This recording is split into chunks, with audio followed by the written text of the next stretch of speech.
Hi friends, important ఉత్పత్తార్థాలు.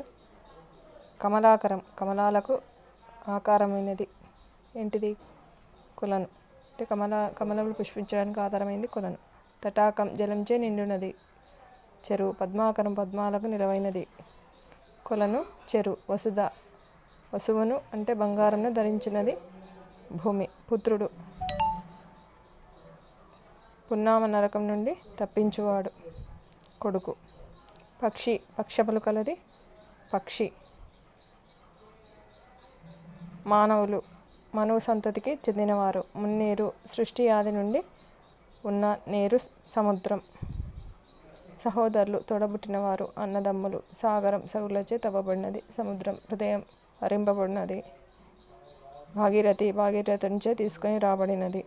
అక్షతలు, క్షతం లేనివి, నాశనం కానివి. ఇవన్నీ